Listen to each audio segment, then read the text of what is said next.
Welcome to the Careers by Jen podcast, episode 214.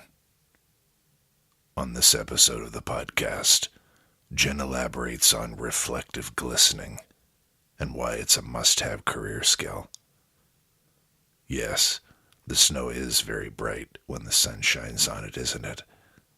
But it sure is beautiful.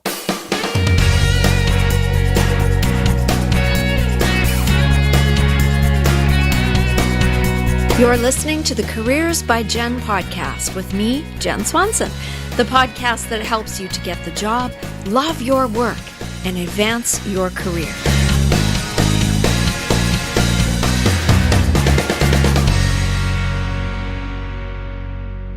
There is a difference between hearing and listening. Do you know what that difference is? Most people put some version of "I am a good listener" on their resumes. And believe me, I see it all the time. Excellent listener or wonderful listening skills, etc. And I always ask when I'm doing a resume review or I'm coaching somebody to tell me more about that. Because it's one thing to say, and it's another thing to be able to demonstrate effective listening, which is different from hearing. So let's dive right in after this.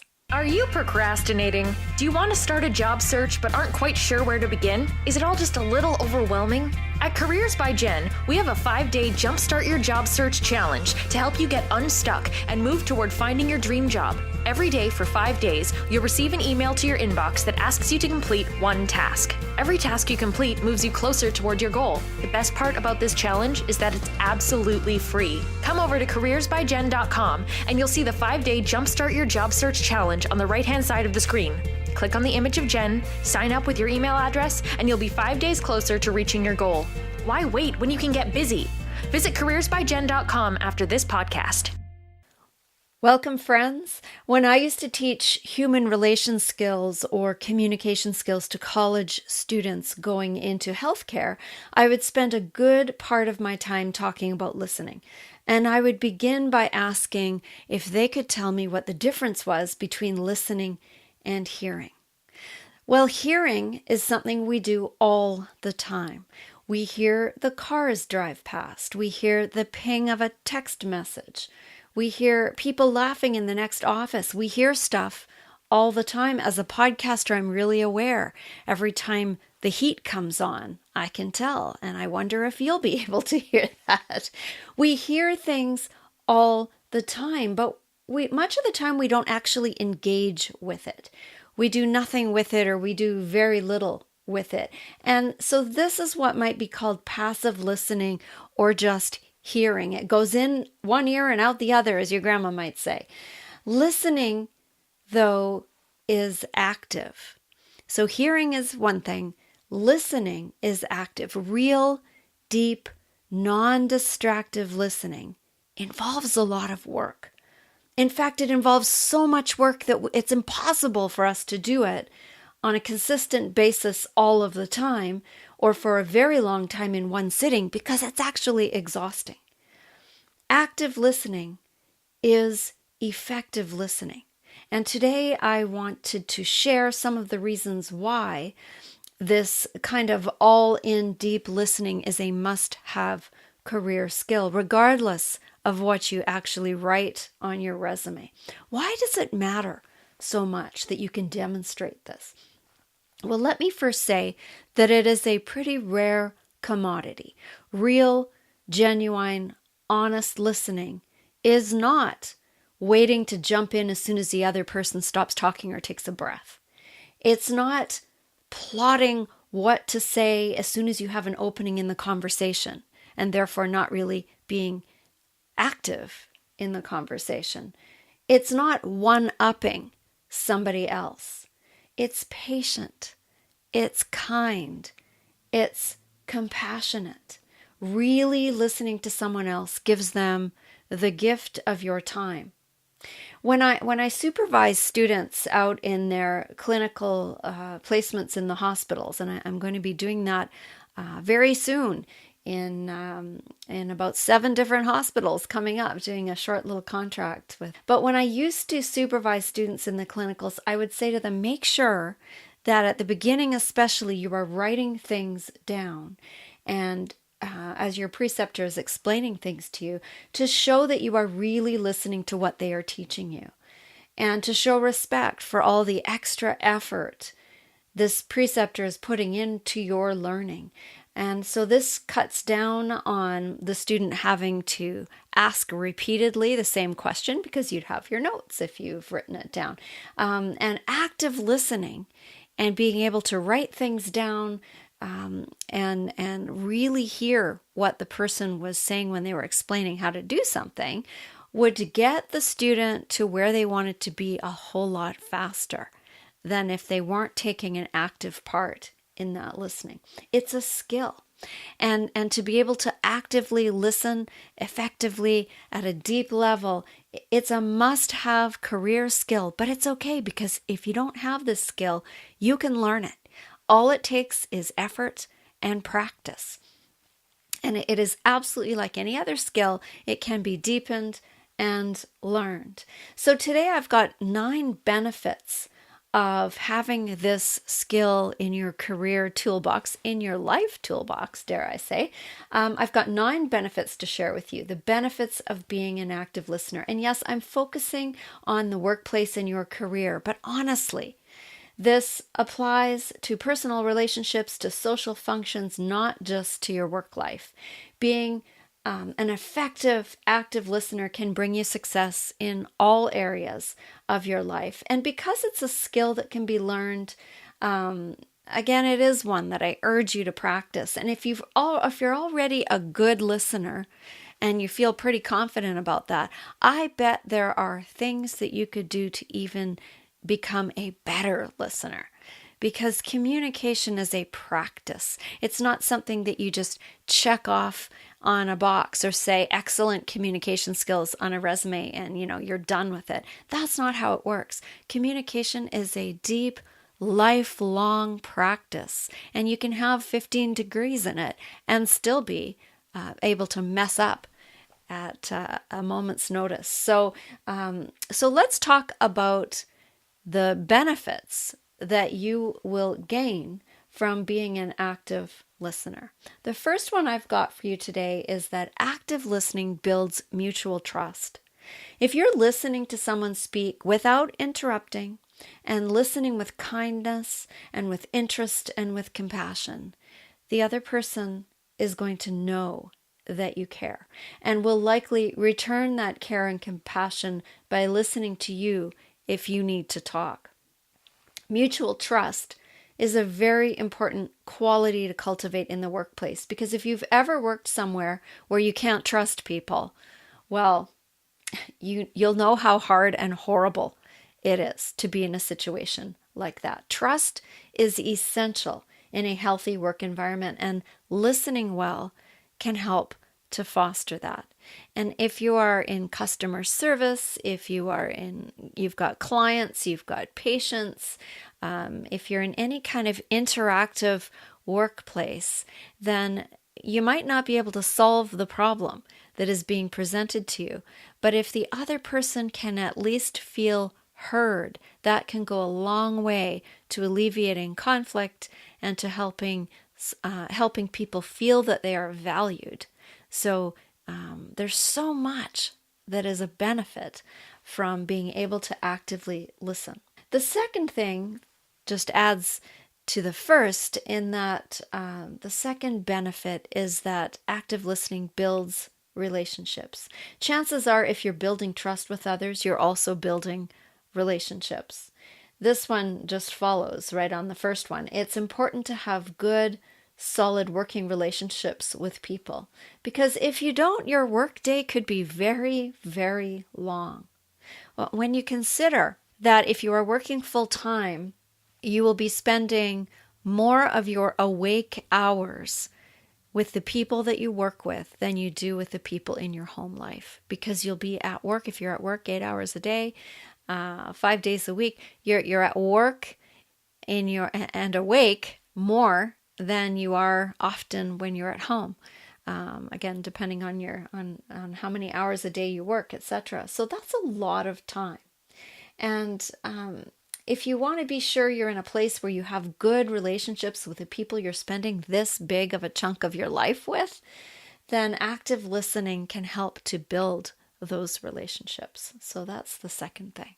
The third benefit is that active listening allows you to learn. You might be learning about the other person, which can help you to better understand them and therefore work with them more easily. You might be learning about the job. You might be learning about your role in the organization, maybe some of the challenges, some of the goals that the other person has. If you're brand new to the job or to the career, then active listening will be essential, as you want to learn as much as you possibly can about the place from the people that you are working with.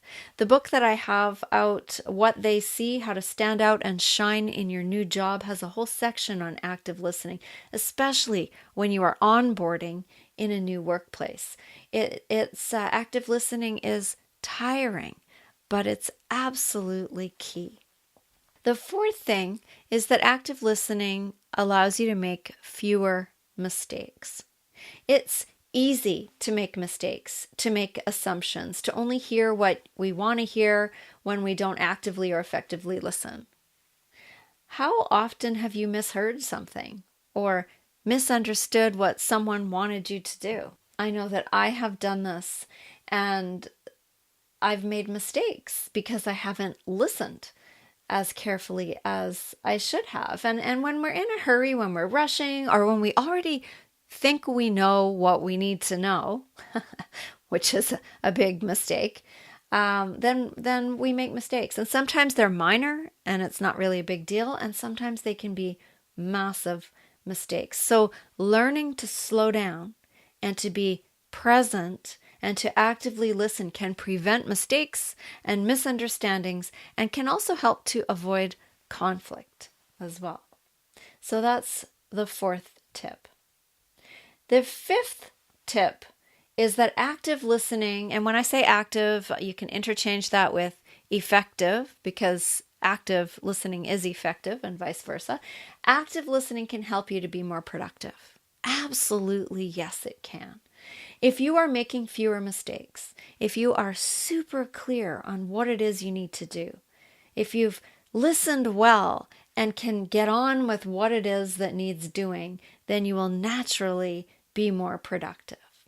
And the flip side of that is if you as an employee feel heard because your manager or your supervisor, your boss is actively listening to you, well, then you can also become more productive, more motivated, more inspired to work harder. So you managers out there, if you are listening right now and you are supervising people or managing people or in charge of people, then listening effectively to the concerns and worries of your employees and helping them to feel heard, even if you can't immediately do anything about what it is they're talking about, just taking that time to focus only on them and to listen and to find out what their worries are and what their concerns are and what their hopes are can motivate people to get down to being busy. And it goes back to that mutual trust building and that building of relationships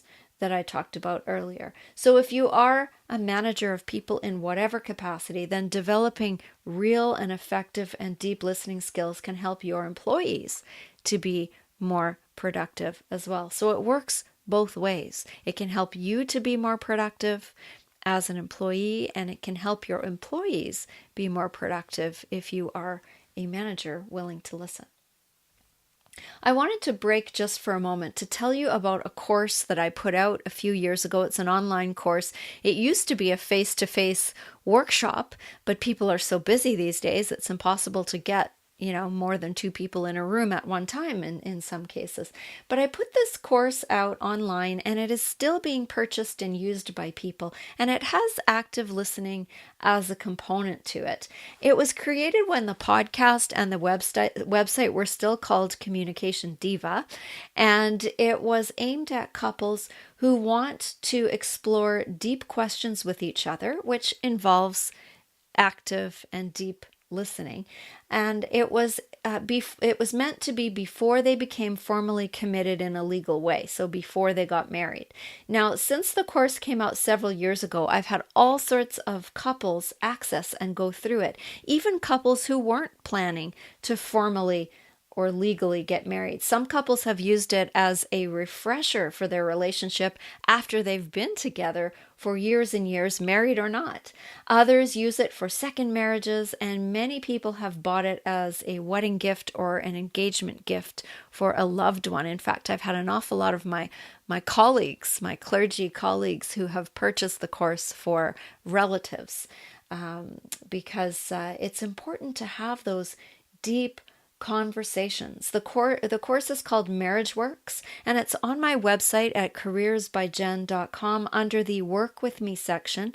You just click on Work With Me and click on online courses, and you'll see it. It doesn't really fit in the career realm, but because people are still accessing this course and because it's still helping people, I've kept it going. And it's a self-directed, self-guided course, so couples can access it and complete it at their own pace. If a marriage officiant needs a certificate to prove that they've taken a marriage preparation class, then I can provide a certificate at the end once they've completed it. Otherwise, couples can take this course. It's possible even for couples who aren't physically in the same location to take the course, as long as they can talk to each other on the phone or FaceTime or Skype or something. And I know some couples have, set a date night once a week or once a month or whatever, and they just go through a part of it and have that time to have deep conversation, pour a glass of wine or whatever, and sit together and talk about their relationships.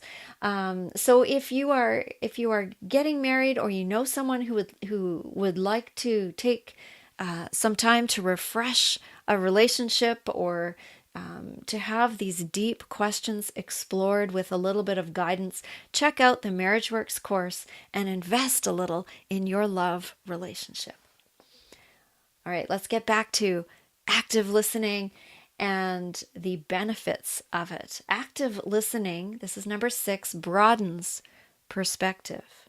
When you listen deeply to someone else, you learn things that you will learn things, and you will often hear a different perspective or a different angle or take on whatever it is you're discussing. Maybe there's something going on for the other person that you've never considered before. Maybe you'll hear a story, or you'll hear about a problem that has arisen and the solution the other person has come up with. Maybe you'll hear something that will inspire you, or maybe you'll just get to know more about the other person and their worries and what their hopes and dreams are. You can't help have your horizons broadened a little bit by deep listening. And I know that I've had some really interesting things happen. Sometimes someone will say something that completely inspires me, and off I go on a little tangent to do something because someone else has brought something up that I had never thought of before, right? It happens a lot,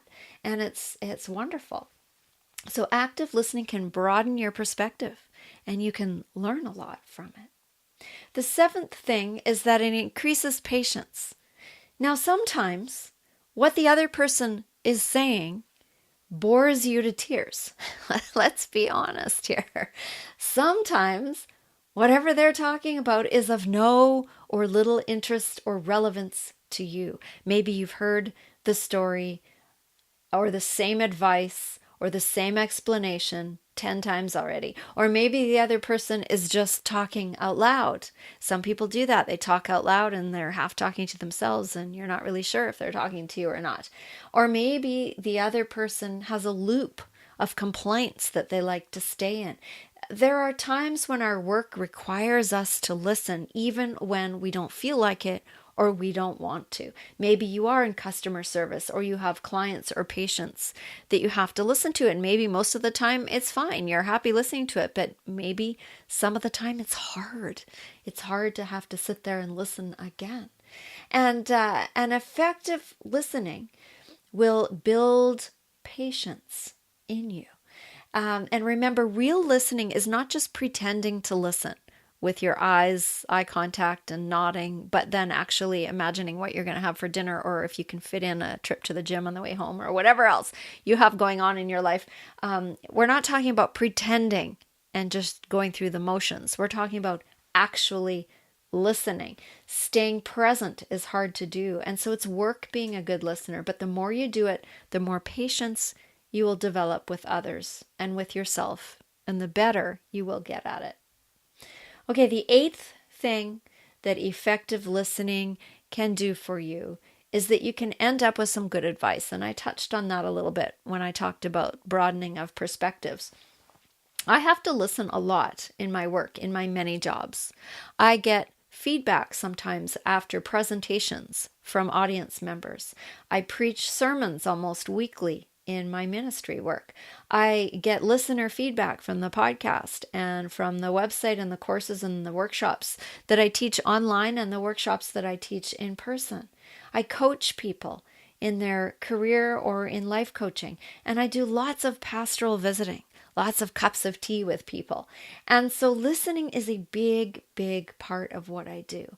And I can't tell you how many times I've been offered advice. Some of it unhelpful, but some of it literally life-changing. Sometimes you get really good advice, and sometimes from the most unexpected places or people.